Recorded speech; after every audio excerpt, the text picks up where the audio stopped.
नमस्कार प्रेक्षकांनो, आजच्या एपिसोडमध्ये इथे आता सखीचा साखरपुडा असतो, तिची एंगेजमेंट असते.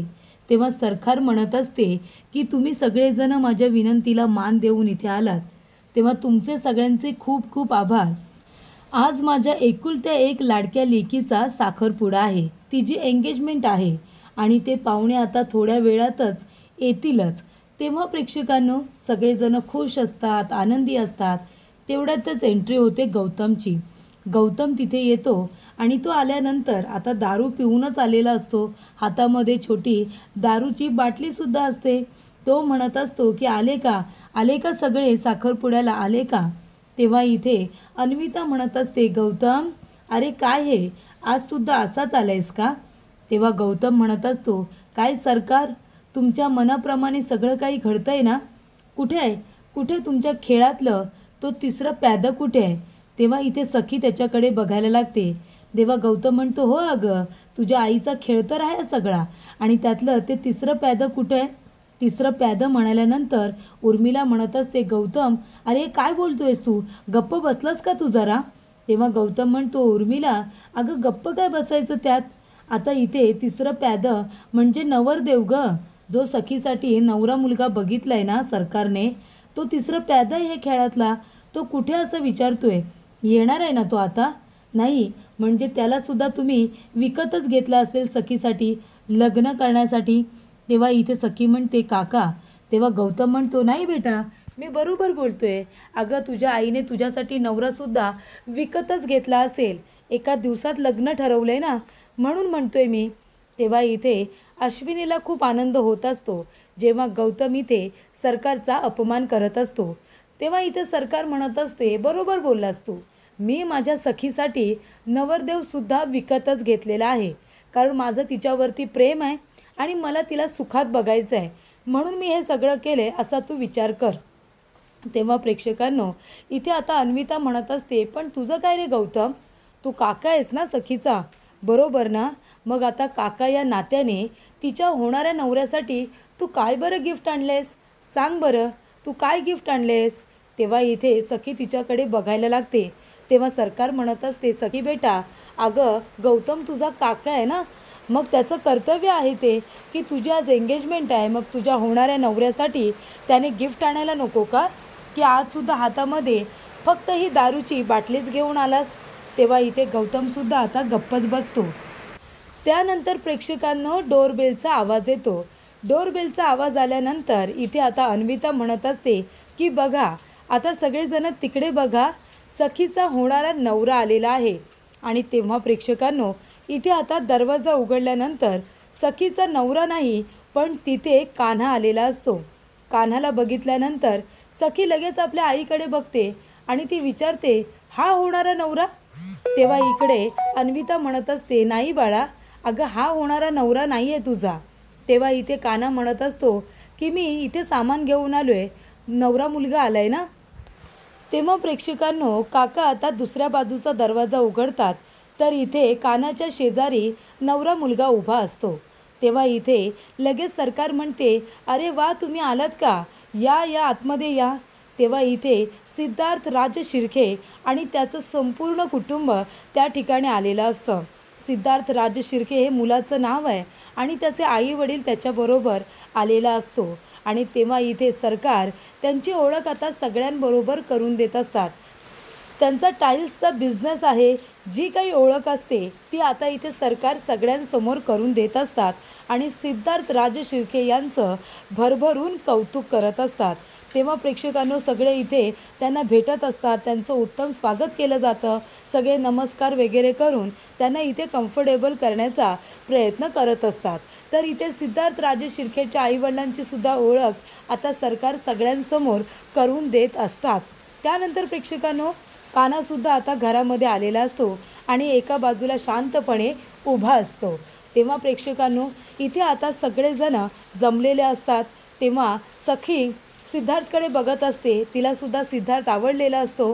तेव्हा इथे दोघे एकमेकांकडे बघत असताना मात्र अश्विनीला राग आलेला असतो. अश्विनी म्हणत असते, अच्छा, म्हणजे हा आहे तो मुलगा जो सखीसाठी इथे बघितलेला आहे, याच्याबरोबर सखीचं लग्न होणार आहे. तर तेव्हा प्रेक्षकांनो अश्विनी म्हणते, तो व्हिडिओ अजून सखीने बघितलेला नाही आहे म्हणून तमाशा झाला नाही.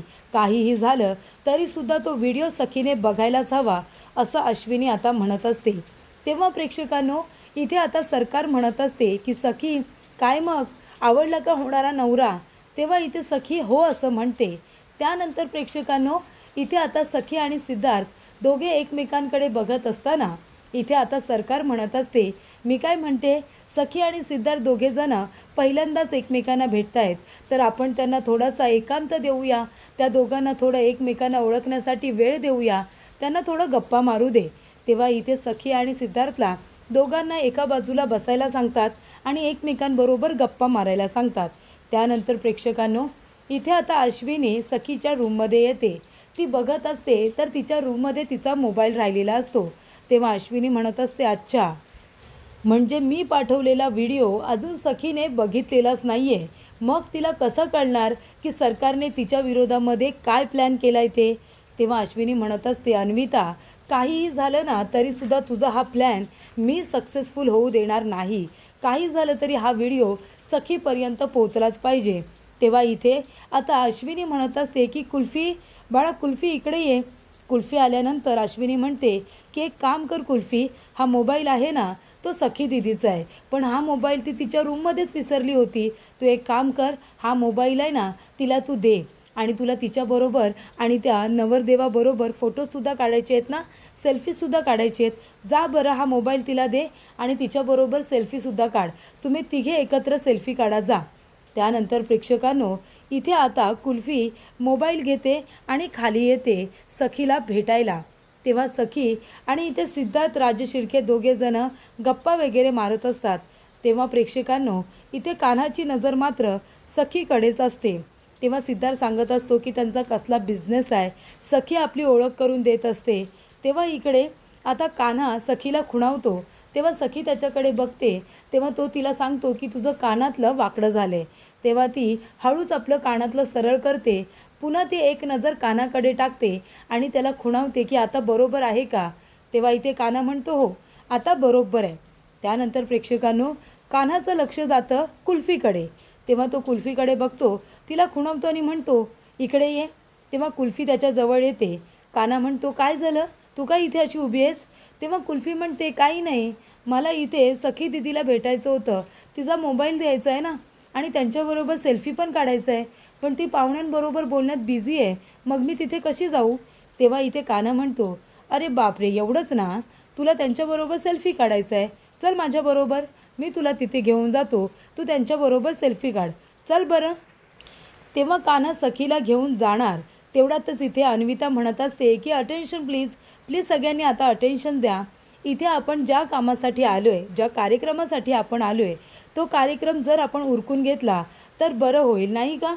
तेव्हा इथे अन्विता म्हणत असते की चल बाळा सखी आणि सिद्धार्थ तुम्ही दोघेजण इथे या बरं, आपण एंगेजमेंटला सुरुवात करूया.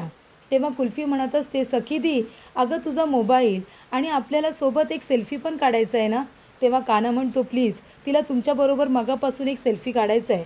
तेव्हा सखी म्हणते कुल्फी बेटा अगं काढूया ना. तेव्हा कुल्फी त्या दोघांबरोबर छान असा आता सेल्फी काढते. त्यानंतर प्रेक्षकांनो सेल्फी काढल्यानंतर इथे अन्विता म्हणत असते सखी बाळा अगं मी काय म्हणते, फोटोज वगैरे नंतर काढा तुम्ही, कोण नको म्हणते, पण आता सगळेजण खोळंबलेत वाट बघतायत, या बरं आपण एंगेजमेंट उरकून घेऊया. तेव्हा इथे आता सेल्फी काढत असतानाच सखीच्या मोबाईलवरती एक व्हिडिओ पाठवलेला असतो अश्विनीने. तेव्हा तो आवाज आल्यानंतर इथे कुल्फी म्हणत असते की सखी दी अगं कुणीतरी व्हिडिओ पाठवला आहे तुझ्या मोबाईलवरती, बघ ना. तेव्हा इथे सखी आता व्हिडिओ बघते. तिच्या पायाखालची जमीनच सरकते, कारण तिला ज्या गोष्टीची अपेक्षा नसते तेच तिच्याबरोबर घडलेलं असतं. आता कुठे तिला वाटत असतं की तिला तिच्या आईचं प्रेम मिळणार आहे पण ते नाही मिळत. ते खोटं खोटं प्रेम आहे हे आता सखीला समजलेलं असतं. प्रेक्षकांनो सखी आता मोबाईलवरती बघते की इथे सरकारने आणि कान्हाने प्लॅन केलेला असतो तिला घरी आणण्याचा.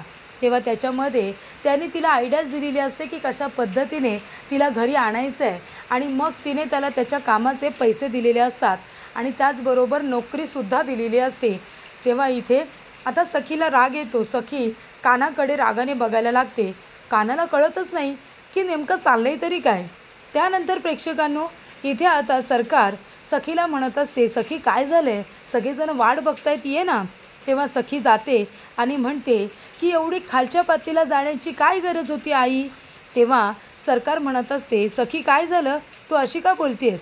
तेव्हा सखी म्हणते, हो बरोबर तेच बोलते मी आई, तुला इतक्या खालच्या पातळीला जाऊन वागायची खरंच काही गरज नव्हती.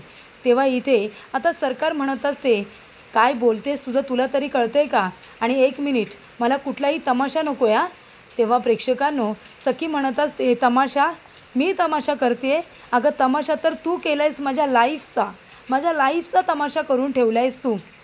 एका दिवसामध्ये माझ्यासाठी मुलगा काय बघितलास, त्याच्याबरोबर माझी एंगेजमेंट काय करतेस, सगळं तर तू तुझ्या मनाप्रमाणेच करतेस ना, आणि ते पण कशासाठी, माझं लग्न व्हावं म्हणून ना. तेव्हा इथे आता सरकार म्हणत असते, अगं तुझ्या बाबांचीच इच्छा आहे ना, ती तुझ्या बाबांची इच्छा पूर्ण करायची होती म्हणून ना.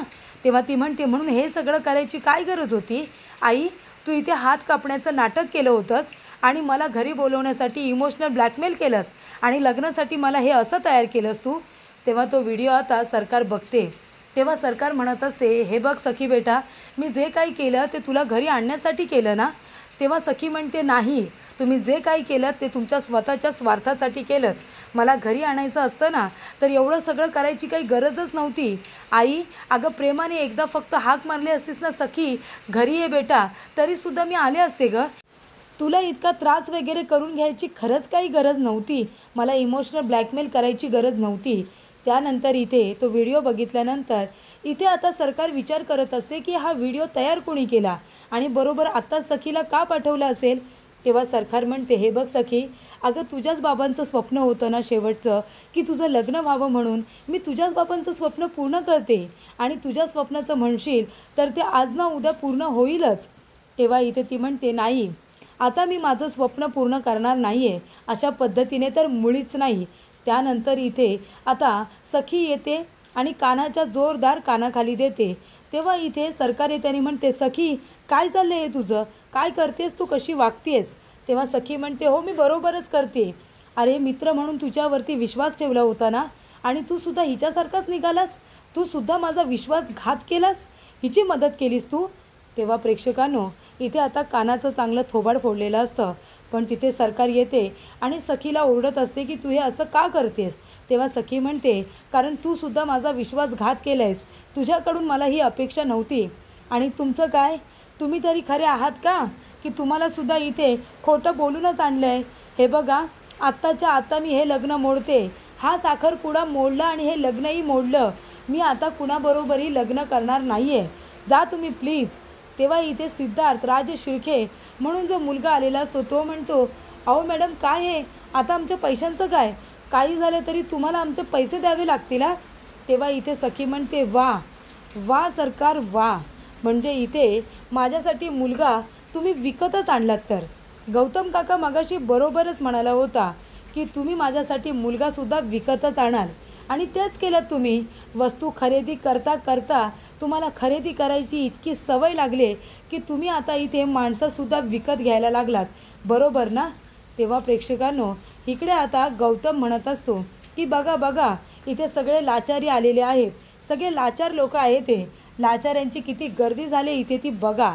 तेव्हा इकडे गौतम म्हणत असतो, चला रे चला लाचाऱ्यांनो, तुम्हाला या घरामध्ये जागा नाही, निघा आता इथून, आताच्या आता निघा.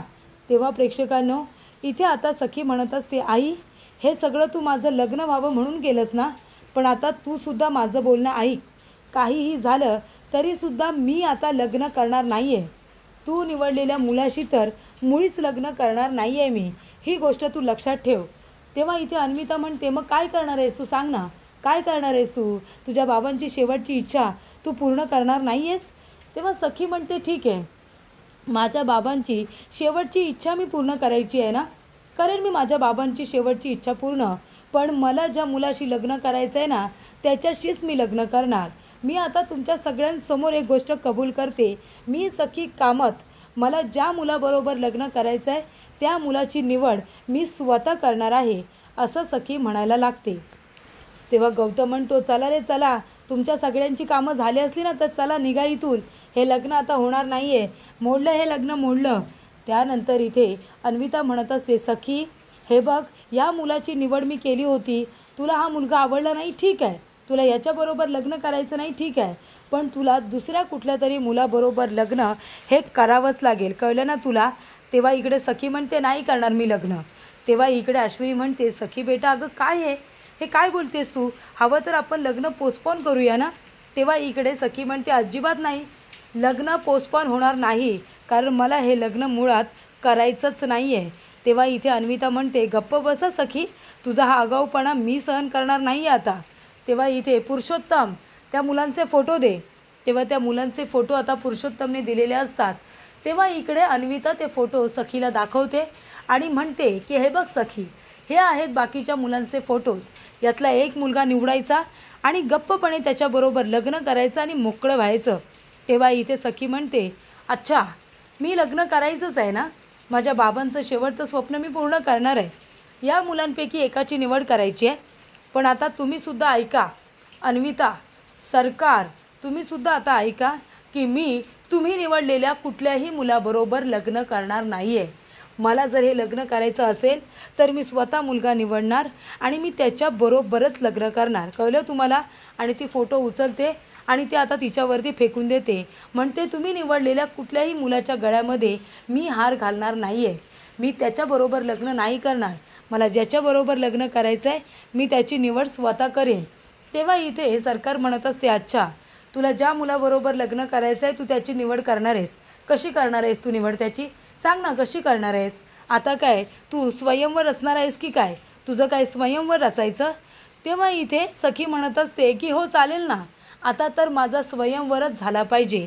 एक काम करा, तुम्हाला सगळ्यांना सांगते, सखी कामत आता स्वयंवर करणार आहे, तिच्या स्वयंवराची तयारी करा आणि मी निवडलेल्या मुलाबरोबरच माझं लग्न होईल, तुम्ही निवडलेल्या नाही. तेव्हा प्रेक्षकांनो इथे आता सरकार सगळ्यांकडे डोळे काढून काढून बघते. गौतम जातो, गौतमच्या मागोमाग त्याची बायको अश्विनी कुल्फीला घेऊन जाते. त्यानंतर ती पुरुषोत्तमकडे रागाने बघते, पुरुषोत्तम अश्विनीला खुणावतो, अश्विनीला घेऊन जातो आणि त्यानंतर इथे आता सखी आपल्या आईकडे रागाने बघते आणि ती आपल्या रूममध्ये जाते. त्यानंतर प्रेक्षकांनो इकडे आता कान्हासुद्धा निघून जातो. तेव्हा इथे सरकारला खूप जास्त राग आलेला असतो सखीच्या या वागण्याचा, तिला खूपच जास्त तिरस्कार वाटत असतो. त्यानंतर प्रेक्षकांनो पुढील भागामध्ये आपण बघूया. इथे आता सखी एक व्हिडिओ तयार करते. ती म्हणते, हाय मी सखी कामत, मी लग्न करते आणि त्यासाठी मी स्वयंवर करणार आहे, जे कोणी इच्छुक असतील त्यांनी प्लीज या. त्यानंतर तो व्हिडिओ आता सगळीकडे व्हायरल झालेला असतो, सगळेजण तो व्हिडिओ बघत असतात, घरातले सुद्धा आणि बाहेरचे सुद्धा. तेव्हा इथे प्रेक्षकांनो कान्हा आता म्हणत असतो की हे सगळं असं घडलं आहे. तेव्हा त्याचा मित्र म्हणतो, हे बघ कान्हा, जेवढं जास्त शक्य होईल ना तेवढं जास्त ते आता अन्विता कामतच्या जवळ जाण्याचा प्रयत्न कर, तिचा विश्वास तू संपादन कर. तेव्हा कान्हा म्हणतो, हो मी तेच करणार आहे. तेव्हा त्याचा मित्र म्हणतो, हो पण हे सगळं करत असताना तू मुळात इथे कशासाठी आला आहेस ना हे तू विसरू नको. तेव्हा कान्हा म्हणतो, अजिबात नाही, मी इथे कशासाठी आलो आहे हे मी अजिबातच विसरणार नाही आहे. त्यानंतर प्रेक्षकांनो इथे आता सरकारने येऊन सखीचं थोबाड फोडलेलं असतं आणि ती म्हणते, सखी तुझी हिंमत कशी झाली, असं वागायची तुझी हिंमतच कशी झाली म्हणते मी. तेव्हा इथे आता सखी म्हणत असते, का मला जसं वाटेल मी तसंच वागणार. तेव्हा इथे सरकार परत तिच्या थोबाडीत देते.